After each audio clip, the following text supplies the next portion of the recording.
I've been reading through this antique diary, which was written in 1917 by an 18-year-old woman named Anglesey. I'm reading through the whole year, and we left off on May 1st. In this entry, Inks rehearses for her play, and we learn a little bit about class elections in 1917. School. We had an awful science test, and after that I had to drill with Mrs. Loudon alone for the play. At recess, we nominated class officers for next year, and after school I counted out the votes. Catherine Tuttle is president, I am vice president. Margie is secretary, and Margaret Thayer treasurer. I was president for this year, Margie secretary, and Catherine Van Brunt treasurer.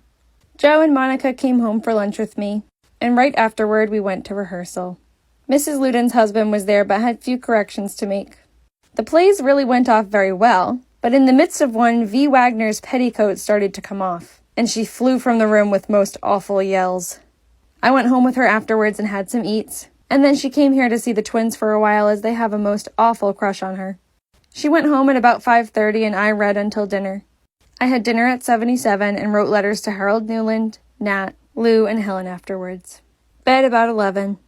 Family are packing for country, expect to go Friday. Got long letter from Link this morning. Walcott has enlisted. In an entry not too long ago, about halfway through April, the U.S. announced its entrance into World War I.